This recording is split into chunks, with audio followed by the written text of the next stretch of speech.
강혜신의 오늘의 미국.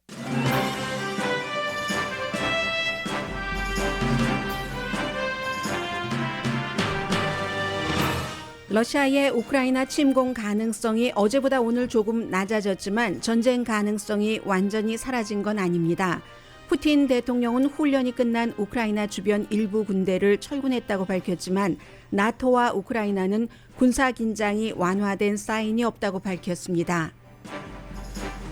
푸틴 대통령은 또 텔레비전 앞에서 외교로 문제를 풀어야 한다는 러시아 외무장관의 조언을 들음으로써 긴장 완화 의도를 보여줬습니다.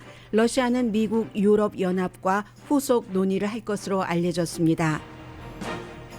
우크라이나는 침공 가능성의 날로 알려진 내일을 우크라이나 단합의 날로 정했고, 세계는 만일 러시아가 우크라이나를 침공한다면 러시아 원자재 수출이 막혀서 세계 경제에 얼마나 영향을 미칠지를 계산합니다. 1월에 홀세일 상품값이 1년 전에 비해 9.7%가 증가해서 2010년 이후 최고치입니다. 소비자 물가와 인플레이션에 영향을 미치는 주요 요소입니다. 2021년 회사 설립 신청이 540만 건이었습니다. 팬데믹 시대 일부 분야 비즈니스 붐의 단면으로 명암이 있습니다. 캐나다 총리가 팬데믹 정책에 반대하는 극단적 시위를 막기 위해 평화 시에는 두 번째로 비상사태 선포를 했습니다. 미국에서는 마스크 착용 규제 등 어제보다 많이 풀어졌습니다. 2020년 미국 뉴햄프셔주에서 고등학생들이 띄운 작은 보트가 2022년 노르웨이 섬에 도착해 초등학생이 발견했습니다.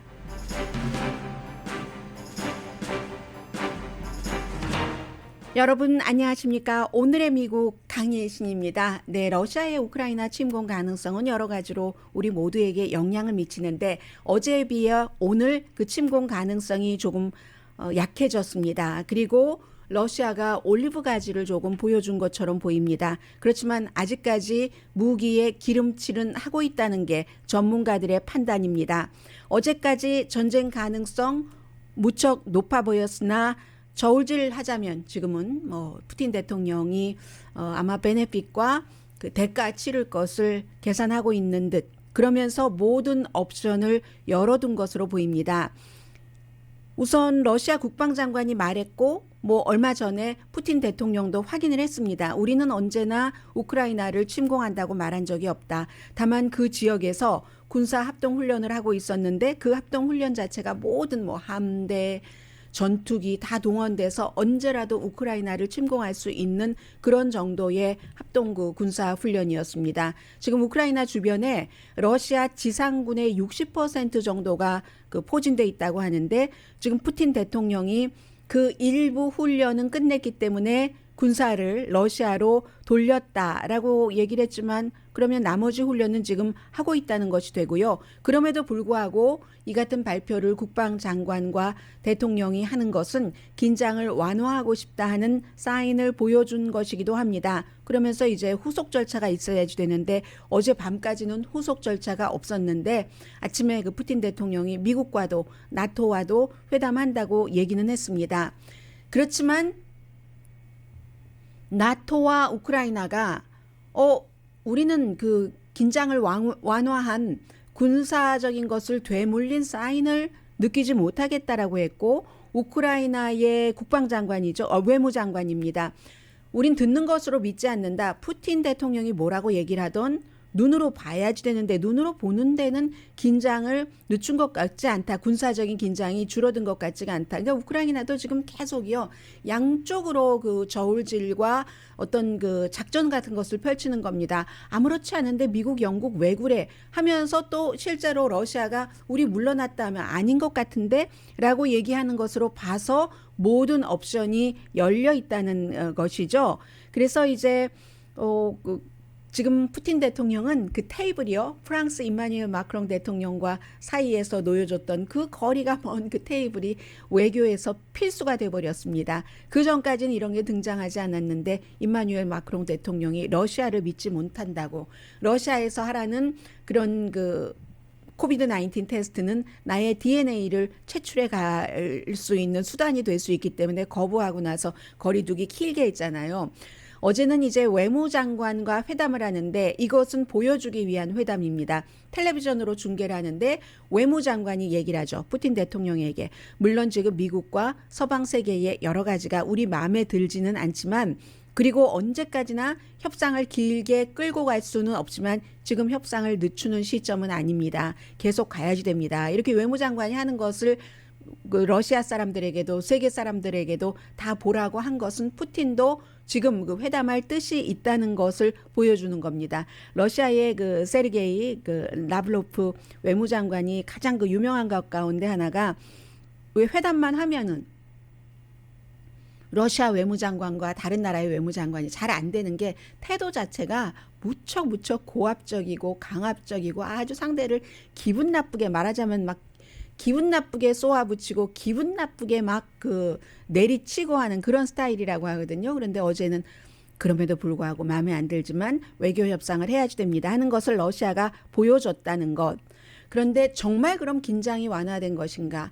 러시아는 전에도 늘 우리 아무렇지도 않았는데 우리 아무것도 안 했는데 그런데 하면서 얘기는 했지만 그 순간에도 그 위성 사진이라든가 아니면 소셜 미디어를 보면은 전혀 멈춘 흔적이 없습니다. 그렇기 때문에 우크라이나 외무장관이 러시아가 하는 말은 말로써 믿지 않고 행동으로써 우린 믿을 수밖에 없다 하는 더블 체크를 하는 게 있는 거고요. 러시아 그 루블화는 어제 그 외무장관 그리고 오늘의 푸틴 대통령이 긴장을 완화할 수 있다는 발표를 하고 난 뒤에 많이 올랐습니다. 그러니까 러시아 내부에서도 이렇게 전쟁을 하는 것을 원치 않는다는 것을 보여주는데 또 하나는 완전히 믿을 수 없는 게 러시아 그 두마가요. 그 러시아 국회가 푸틴 대통령에게 이런 요청을 했습니다. 여기에 대해서 재가를 해달라. 러시아가 지지하는 우크라이나 분리주의자들이 있는 동부 쪽에 두 군데 이쪽은 2015년도에 러시아와 우크라이나 유럽이 같이 회담을 하면서 벨라루스의 민스크에서 회담을 하면서 그냥 우크라이나에 속해 있는데 자치적인 그 권한을 주는 이 정도로 했는데 러시아의 그 국회가 두마가 이걸 그냥 우크라이나에서 완전히 분리해서 두 국가로 우리 인정을 해달라. 러시아의 그 국회는 푸틴의 완전히 그 고무도장 찍어주는 그런 스타일이잖아요. 지금 이것을 요청했다는 것이 또 완전히 긴장이 완화됐다고는 볼 수 없는 것이고요. 푸틴은 이렇게 되면은 그 민스크 조약을 위반하는 것이기 때문에 굉장히 그 힘든 상황인데 어쨌든 러시아 두마는 이런 움직임을 보이고 있습니다. 그 독립시키면 러시아가 불법으로 합병하는 케이스가 되기 때문에요. 그게 2014년도 물론 그 당시에는 군사로 쳐들어가서 그랬지만 크림반도 병합과 마찬가지가 되는 겁니다. 미국과 영국의 지도자는 긴장 완화의 가능성이 있다고 봅니다. 어젯밤에 보리스 존슨 영국 총리와 미국 바이든 대통령이 40분 전화 통화를 한 뒤에 외교적인 문이 열려 있다고 그 판단을 했고 그 사이에도 지금 미국은 완전히 그 키예브에 있는 그 직원들을 우크라이나 주재 키예브에 있는 미국 그 외교관들을 일요일에 워싱턴으로 전부 그 귀국을 시켰거든요. 그리고 나서 폴란드와 국경이 있는 키브에서 한 서쪽으로 500km 정도 떨어져 있는 곳으로 이제 그 대사관을 이동을 했습니다. 이건 아직도 위험 신호를 느끼고 있다는 거고 동시에 우크라이나에 10억 달러 융자를 보장한다. 우크라이나가 지금 러시아와의 이런 문제 등으로 항구 등도 흑해에 막히고 하니까 어렵고 결국은 러시아의 최종적인 목표는 우크라이나를 완전히 분쇄시키는 것, 분열시키는 것 내지는 거기에 러시아가 들어가거나 아니면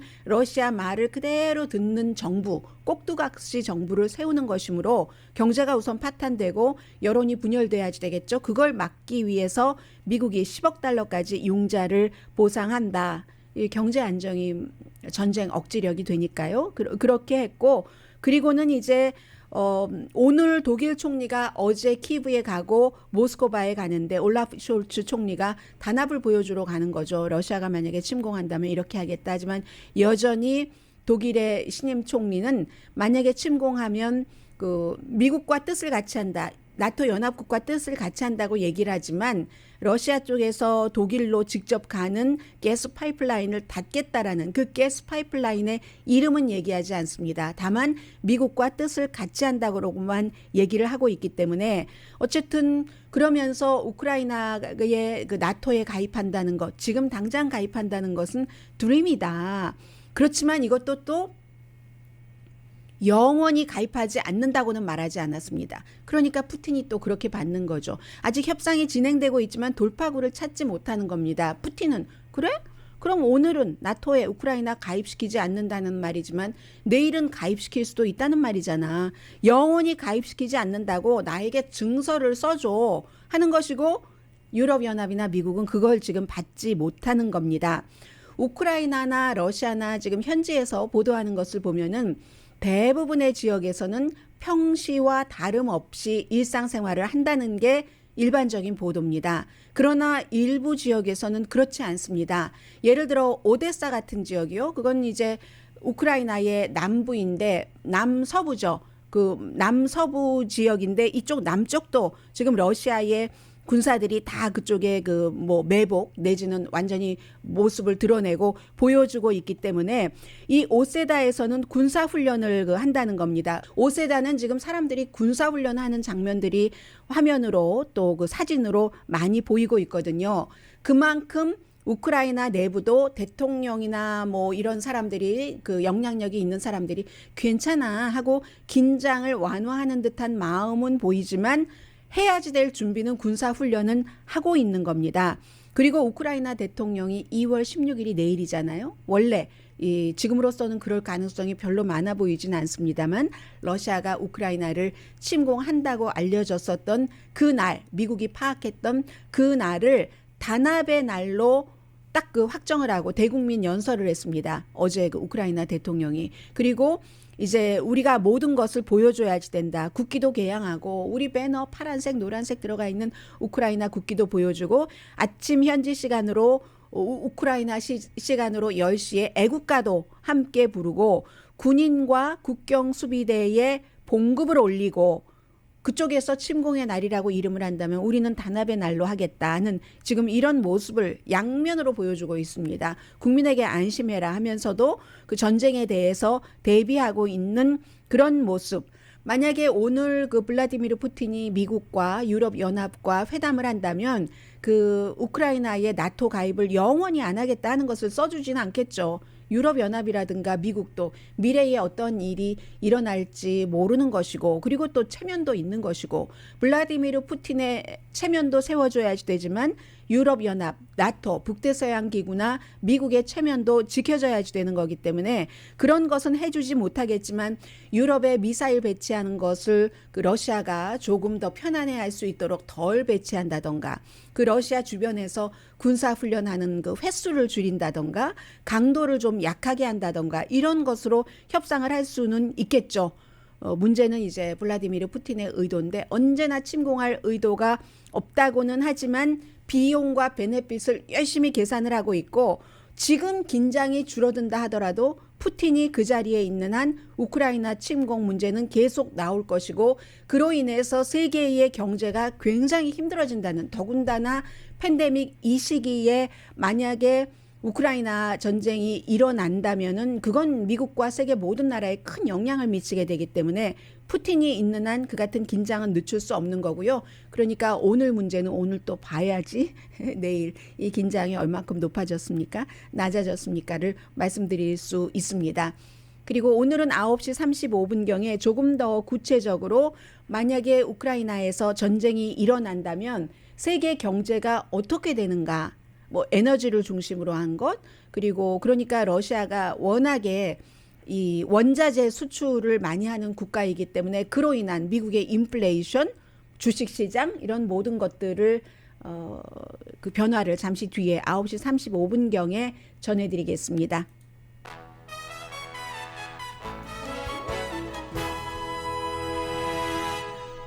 잠시 뒤에는 팬데믹이 미국과 국경을 마주하고 있는 캐나다가 이런 결정을 내리게 했네 하는 것을 볼 수 있고, 이게 끝이 아닐 수도 있다는 거구나. 팬데믹으로 인한 또 다른 위험이 도사리고 있을 수 있다는 거구나 하는 것도 느껴지고요.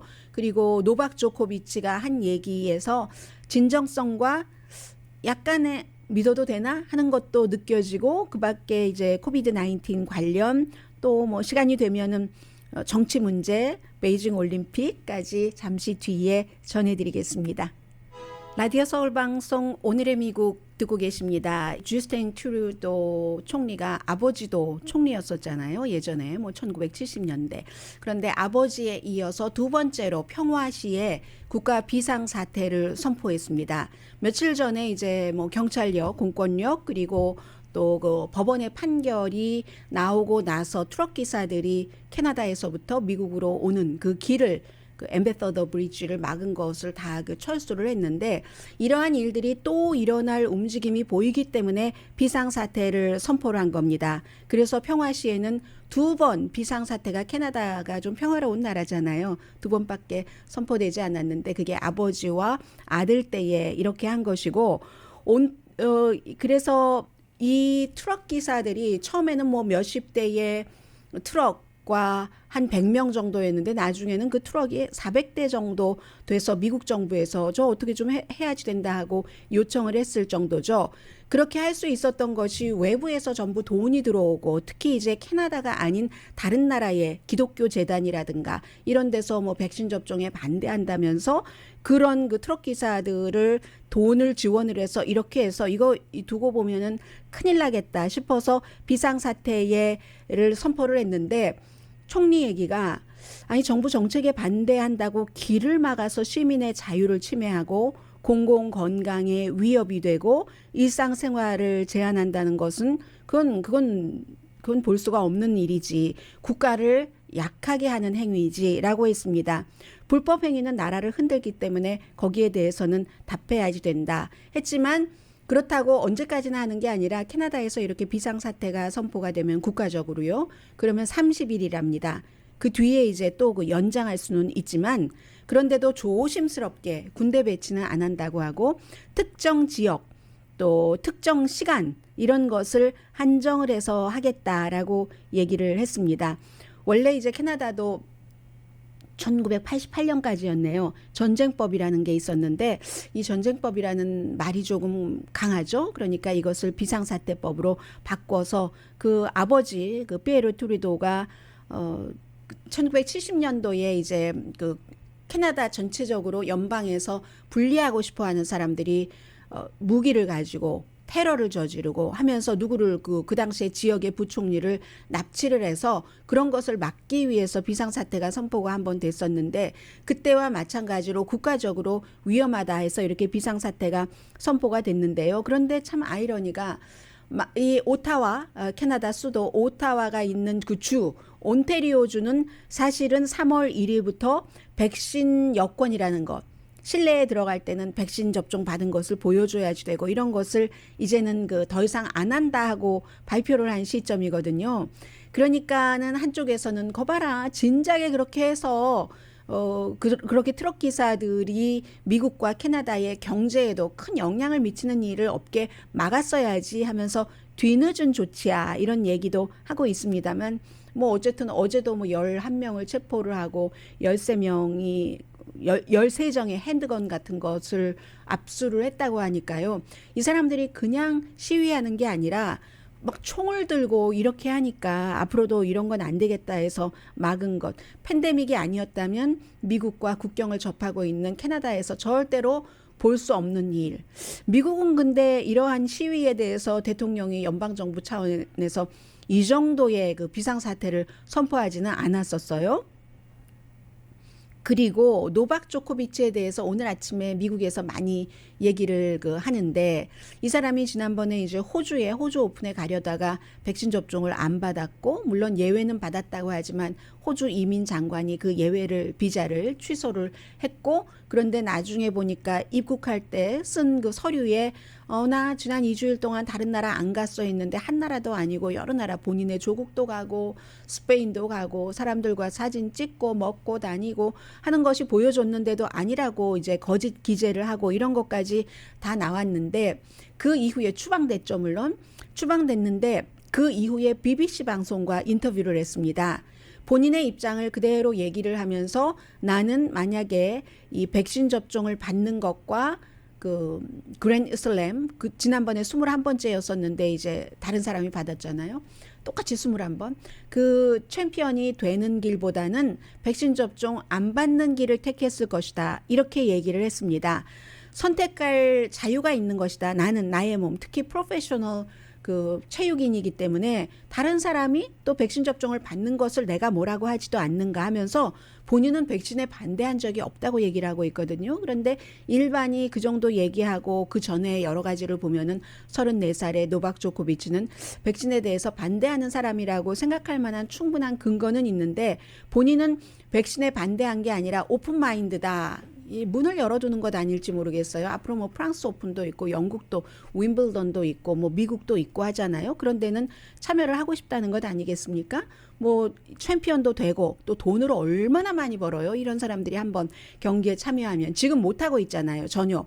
모든 나라들이 아직 거의 모든 나라들이 여행 금지 풀지도 않았고 백신 접종을 받아야 이것은 그냥 사적으로 여행하는 게 아니라 아주 그 본인만큼 중요한 다른 나라의 대표 선수들 개인적으로도 유명하고 테니스계에서 정말 지키고 싶은 선수들이 함께 출전하는 곳이니까 그런데 이제 경기에 나가고 하는 것을 신호탄을 보내는 게 아닌가 싶은데 본인은 프로페셔널 그 체육인이기 때문에 건강, 웰빙, 무엇을 먹느냐 이런 것에 대해서 영양 등에 대해서도 굉장히 관심이 많은 사람이다. 조심해야지 된다. 심지어 나는 물도 어느 물을 먹느냐. 그렇겠죠. 그렇게 해서 선택을 했고 백신 접종을 안 받는 것도 거기에 따른 결정이었다.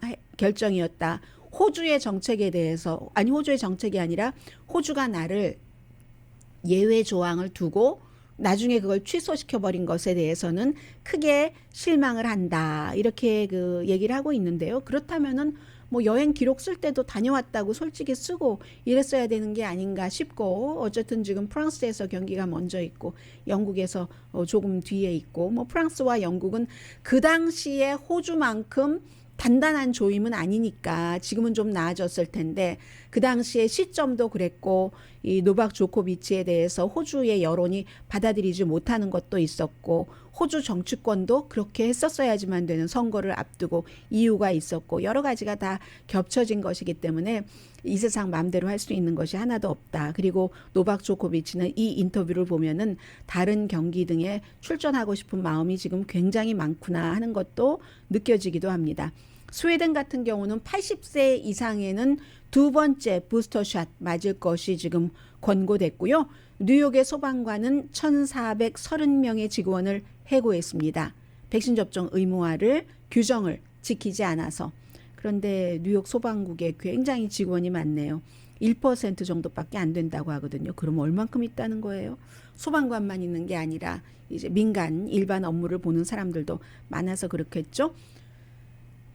베이징 올림픽은 두 가지가 큰 뉴스인데 하나는 이제 어제에서 달라진 것은 없습니다. 카밀라 발리에바 15살에 지금 올림픽 개인기도 금메달을 받을 것이 유력시 되는 러시아의 15살 선수가 도핑 규정 위반한 건 사실이지만 그래도 일단 경기에는 참여해라. 참여하고 나서 메달을 받았을 때 그 이벤트에만 우선 참석하지 말아라. 이건 나중에 뒤집힐 수도 있다는 얘기예요. 지금 뭐 스포츠 중재 재판소에는 참여해라 했지만 국제올림픽위원회라든가 뭐 도핑위원회라든가 세계 이런 여러 곳에서 의견이 서로 다르기 때문에 지금 경기 잘하고 있다는 얘기 들리고 있고요. 지금까지는 뭐 1위로 달리고 있습니다. 그리고 미국의 엄마가 중국계, 아빠는 미국 사람, 아이링구 선수는 지난번에 이제 부분적으로 금메달을 땄는데 어제 또 은메달을 땄네요. 프리스키 그 슬롭 스타일에서. 그런데 미국을 위해서가 아니라 중국을 위해서. 제가 아마 올림픽 경기가 20일까지 진행이 되니까 시간을 오늘의 미국 진행 상황을 봐서 에이시안 아메리칸 선수들이 얼마나 이 지금 아이린 구 선수를 포함을 해서 동계 올림픽에 출전한 미국 대표 선수도 그렇고 이 선수는 중국 대표네요. 에이시안 아메리칸 선수들이 얼마나 어떠한 인종적으로 차별을 받는가 하는 것은 시간이 있으면 전해드리겠습니다. 지금 정치적으로는 트럼프 전 대통령의 오랜 회계 회사가 더 이상 트럼프 비즈니스 회계 업무를 보지 않겠다고 2월 9일에 트럼프 파운데이션이죠. 그 회사에 그런 편지를 보냈다고 하고요. 그 부분적으로 인정을 하는 거죠. 지금 뉴욕에서도 조사를 하고 여러 군데서 조사를 하고 있는데 융자를 받을 때는 이윤을 부풀리고 그리고 세금 낼 때는 이윤을 확 줄이고 마이너스 처리하고 했다는 이 여러 가지 회계 기록, 우리의 그 회계에 과거에 있었던 게 완전하지 않았다는 것을 인정을 하면서 이게 이제 트럼프 전 대통령 여러 가지 법적인 문제에 있어서 어떤 영향을 미칠지는 아직까지는 잘 모르는 것이고요. 트럼프 전 대통령은 지금도 본인을 융자해 준 기관에 그 서류들 공개하지 말아라라고 계속 압박하고 있고요. 그런가 하면은 친 트럼프, 프로 트럼프고 프로 폭도라고도 말씀드릴 수 있습니다. 1월 6일 의사당 사건 때 이 조슈 하울리 선수 미주리주의 연방 상원 의원이 딱 아주 지지한다고 막 엄지손가락을 치켜들고 막 이렇게 했던 것이 굉장히 비난을 받았거든요. 그 사진 자체가. 그런데 이 하울리라는 정치인은 다르게 생각하는 겁니다. 나는 그것을 좋아하는 유권자의 표를 받겠다 하면서 그 장면을 머그를 만들었습니다. 자랑스럽게 해서 한 머그 한 개에 $20에 팔고 있습니다. 커피나 티를 즐기기 위해는 최고의 컵이다 하면서 그리고 세라 페일리는 뉴욕타임즈를 자신을 중상모략했다고 고소했는데 판사가 그건 그 고소의 여러 요건이 맞지 않는다 해서 기각했다는 내용 나오고 있네요. 이 내용은 2011년도 대량 살상 사건이 있었을 때 가브리엘 기퍼즈라는 애리조나주의 연방 하원 의원이 마켓 앞에서 선거 캠페인을 하고 있는데 누군가가 총을 쏴서 이 가브리엘 기퍼즈 의원은 당시에 40세였는데 굉장히 유난히 좀 인상으로 보면은 정치인 때가 안 묻고 40세 때 초반이었으니까는요. 그리고 좀 똘망똘망하고요. 똘망똘망이라는 단어를 써서 죄송한데 그러면서 깨끗해 보이는 그런 인상이었거든요. 그런데 총을 맞고 나서 말도 한마디도 제대로 이어가지 못하고 남편은 지금 원래 우주인이었지만 마크 기폴즈 그렇지만 연방 상원 의원의 초선으로 지금 당선돼 있습니다. 그 사건에 있어서 뉴욕타임즈가 사설에서 이게 세라 페일린과 같은 사람들의 어떤 그를 지지하는 집단 등등의 아주 과격함, 극단성 이런 것들도 어느 정도 영향을 미쳐서 이런 사건이 일어난다는 식으로 보도를 했는데 그게 기사가 아니라 어피니언이었습니다. 사설에서. 그러자 이제 세라 페일린이 그로 인해서 내가 이러이러한 손해를 받고 하면서 뉴욕타임즈를 소송을 했는데 막상 이게 남아있는 부분은 있어요. 배심원들이 판단하고 하는 건 있는데 판사는 결정을 했답니다. 이걸 기각하기로. 이거는 그 요건이 맞질 않아. 마치 트럼프 전 대통령 측에서 60몇 번을 부정선거야 라고 고소를 했는데 소장을 받아본 법원 측에서는 이거는 ABC도 안 돼 있잖아. 고소를 하려면 이러이러한 요건 정도가 갖춰져야지 되는데 그것도 안 됐어. 그냥 고소하기 위한 고소해 하면서 전부 기각해버렸잖아요. 거의 한두 케이스를 제외하고는 그 케이스와 마찬가지로 지금 판단을 한 겁니다. 그랬더니 세라 페일린 전 엘라스카 주지사고 존 맥케인의 부통령 후보였었던 세라 페일린이 불행한 예다 이렇게 얘기를 했습니다. 잠시 뒤에 경제뉴스에서 조금 중요한 내용들을 전해드릴 것 같아요. 잠시 뒤에 뵙겠습니다.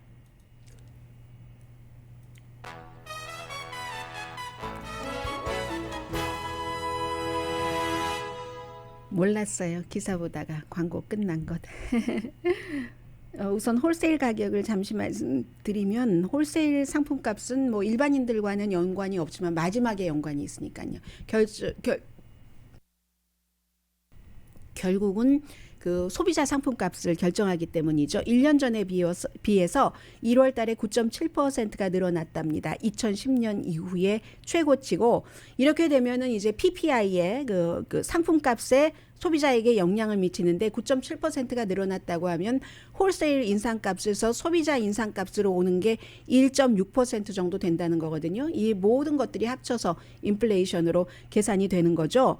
그래서 2022년 전문가들의 예상보다 아무튼 2배입니다. 수치를 자세히 말씀드리지는 않겠어요. 그리고 지난 두 달은 0.9%와 0.9% 늘어났는데, 이게 한 달 사이에 1%가 한 달 사이에가 아니라, 그렇죠. 뭐 달로 따지면 그렇게 늘어났기 때문에 어쨌든 기본적으로는 1년에 홀세일 값이 전문가는 9.1% 예상했는데 증가 9.7%로 많았고, 이로써 소비자 물가에 미치는 영향도 있다. 그러면 인플레이션을 잡는데 기간이 더 오래 걸리고 더 많이 잡을 수는 없다. 홀세일 값이 계속 오르면 인플레이션도 쉽게 빨리 더 많이 낮아진다는 보장이 없다는 뜻에서 잠시 말씀을 드렸고요. 지금 아마 블라디미르 푸틴이 세계의 피스메이커, 평화자를 자처하려고 하는 게 아닌가, 오늘 그런 느낌이 조금 드는데, 왜 그런 게 있잖아요. 어떤 세계 지도자가 긴장을 한껏 높입니다. 이거 나라를 다 파괴해 버리겠어, 이렇게 긴장을 높이고 그 뒤에 협상하자 해서 뭔가를 이뤄내려는 그 마음으로, 그럴 때 이제 본인이 피스메이커가 되는 거죠. 지금 푸틴이 그 상황으로 오늘 미국과 유럽 연합과 얘기를 한다고 하는데, 만약에 그것이 제대로 되지 않고 계속 긴장이 높아져서 우크라이나를 침공한다면 기본적으로 인류의 비극이죠. 주권 나라의 비극이고 민주주의에도 비극이고 세계 경제에는 어떤 영향을 미치는가를 말씀을 드리겠습니다. 러시아는 원자재 수출의 자이언트입니다. 천연가스 오일뿐만이 아니라 니켈이라든가 동이라든가 석탄이라든가 그밖에 무슨 칼리, 탄산칼륨, 많은 농산물, 밀을 포함해서, 그래서 천연가스나 오일은 너무 잘 알려진 거고요. 이 천연가스가 유럽의 40%, 그리고 무슨 오일도 30% 러시아가 공급을 하고 있잖아요. 그뿐만이 아니라 지금 이 독일의 그 파이프라인이 건설되고 나면 그게 인도라든가 중국 쪽으로도 가게 되거든요. 그런데 만약에 제재를 하건, 아니면 러시아 스스로가 전쟁을 해서 항구가 막히고, 아니면 그래 니네 제재, 우리도 그럼 너네 필요한 것 원자재 안 주겠어 하고 스스로 수출을 막거나 하면은 당연히 상품값이 올라가겠죠. 원자재 값이 올라가니까 구하지 못해서 공급망에 더 어둡게 그림자가 들여지게 되겠죠. 오일값이 어제 보니까 배럴당 96달러까지 올라갔어요. 만약에 우크라이나와 전쟁이 일어나면 120달러까지 배럴당 올라간다고 보는 사람들이 많거든요. 어제 결국은 오늘의 미국 진행할 때보다도 나중에 마감할 때 보니까 더 많이 올라가 있었던데요. 2014년 이후에 최고입니다. 2014년이 러시아가 크림반도를 침공했을 때잖아요. 투자가들이 겁내고 있다는 것을 알 수가 있습니다. 그런데 이 도미노 영향이 얼만큼 될까 하는 것은 예측하기 불가능하고, 이것조차 마켓에는 불안 요소죠. 미국에는 좋을 수도 있어요. 부분적으로. 미국 에너지 생산 그 업계에서는 인센티브가 될 수도 있죠. 미국 오일과 가스 자이언트들은 생산량 늘리기를 지금 의논하고 있습니다. 특히 텍사스 서부가 아주 좋겠죠. 그쪽 지역 경제도 굉장히 좋아질 수가 있고, 미국의 그 천연가스 수출 유럽 쪽으로 늘리려고 이미 늘어났고 많이 노력을 하고 있는데, 이런 것들의 정치성도 포함되어 있는 겁니다. 그동안 이제 셰일가스가 기술이 됐기 때문에 시출을 해서 다른 나라에 팔지만, 팔 때는 러시아에 너무 유럽이 의존을 해 하니까 미국 쪽으로 그 의존도를 줄이려고 하는데, 이번에 더 진출을 할 수 있는 것도 되는 거죠. 봐야지 되는 겁니다. 그런데 기본적으로는 만약에 정말 오일값이 120달러까지 올라간다면, 오일이 안 들어가는 게 어디 있어요. 물건을 만들어 놓고도 오일이 있어야 딜리버리를 하죠. 인플레이션 더 크게 더 오래 지속되겠죠. 이걸 피해보기 위해서도 바이든 대통령은 푸틴 대통령과 협상을 해서 전쟁이 일어나지 않게 하려는 겁니다. 자동차 분야도 심해요. 공급망, 그 러시아에서 주는 그 팔라디움이라는 금속이 이게 이제 그 컨버터에 들어가는 거라고 하잖아요. 자동차. 그러니까 이제 컨버터에 이게 중요하고 밀도 러시아가 세 번째 수출국입니다. 이건 밀은 러시아만 해당되는 게 아니에요. 우크라이나도 농산물 수출국이기 때문에 마찬가지로 크림반도 점령 때도 엄청 올랐습니다. 밀값 같은 것. 알루미늄도 뭐 과거에도 역시 이런 일이 있었을 때 미국이 제재하니까 알루미늄 러시아의 알루미늄 회사의 어떤 그 푸틴의 친구 그 사람을 제재하기 위해서 제재를 했더니 알루미늄 값이 30%가 2018년에도 오른 적이 있거든요. 그렇기 때문에 그렇고 또 하나는 투자가들이 움직이지 않는다는 거죠. 이미 이자율이 인상된다 해서 투자를 조금 멈춰야 되는가 하고 있는데 거기다 대고 또 저런 불안정성이 온다면 이런 형태로 계속 영향을 미치게 됩니다. 그리고 팬데믹으로 인해서 특정 분야에는 스몰 비즈니스 신청이 굉장히 많이 늘어났다고 하네요. 2021년 지난 해에. 회사 설립 신청이 540만 건이었는데 2019년 팬데믹 이전이죠. 그때에 비해서 53%가 늘어났다고 하니까요. 대단한 거죠. 이거 2020년도에도 많이 늘어났거든요. 팬데믹 있고 처음에 6개월 동안 구글에 어떻게 하면 비즈니스를 창업할 수 있어요? 이런 질문이 124%가 늘어났다고 하는데 지난해에 2019년보다 53%가 늘어나서 3분의 1을 보면은 특정한 분야라는 겁니다.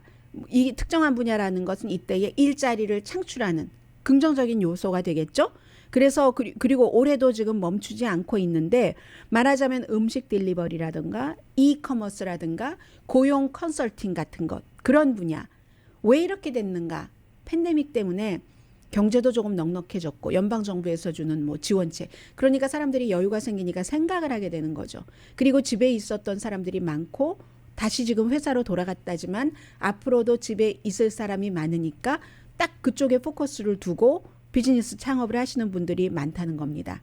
이건 2010년부터 2020년 그 10년 동안 참 그 창업붐, 스몰 비즈니스 창업붐이 없었는데 좋은 요소로 나오고 뭐 이번에는 그렇지 않아도 힘들었는데 정부에서 보조하는 게 있으니까 하면서 그 자리를 그만두고 나의 꿈을 쫓아서 적어도 시도해보는 사람이 늘어났는데 제일 중요한 건 이 얘기입니다. 뭐 온라인, 트러킹, 창고, 전문직, 테크놀로지, 과학 서비스 분야 전부 늘어났는데 문제는 실패가 많을 것이라는 거죠. 스몰 비즈니스 식당 문 열면 몇 군데가 성공을 합니까? 결국은 문 닫고 또 닫고 또 닫고 또 닫고 하다가 몇 번째 바뀌고 그 식당이 자리 잡잖아요. 마찬가지라는 거죠. 시작하기는 참 좋은 시점인데 실패하기도 좋은 시점이라는 겁니다. 왜냐하면 이게 오랜 동안 딱 다져지고 딱 오픈을 한 게 아니라 상황이 어느 날 갑자기 오픈할 수 있도록 만들었으니까. 그렇게 해서 살아남는 사람들은 정말 대단하신 분들이죠. 잠시 뒤에 조금 말랑말랑한 뉴스 전해드립니다.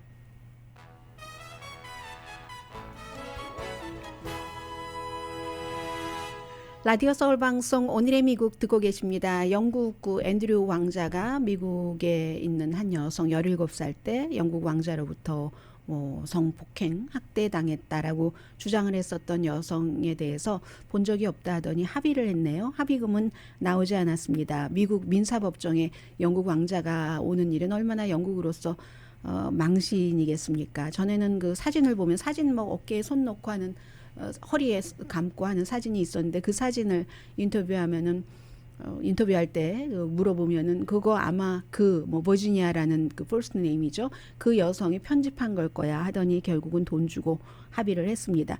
영국 그 왕실 경찰은 막아줬지만 조사 안 하기로 그리고 그 뒤에 군인들도 창피하다 해서 호칭 떼고 아무튼 어머니로부터 야단을 많이 맞았죠. 그렇지만 미국에서 시민이 소송한 것은 끝내 막지 못하고 돈으로 막네요. 어른들의 얘기고요. 힘과 돈으로 막았습니다. 작은 보트가 6피트라고 하니까 1.8m 정도 되는 거죠. 그 속에는 전화기도 넣고 학생들이 뉴햄프셔에 있는 고등학교 학생들이 2020년 10월에 나무 잎사귀도 넣고 도토리들도 넣고 동전, GPS를 넣고 바다에서 떠나보냈습니다. 어디로 가나 보자 하고 그 당시에 그 은퇴하는 선생님과 함께 그 일을 한 거예요.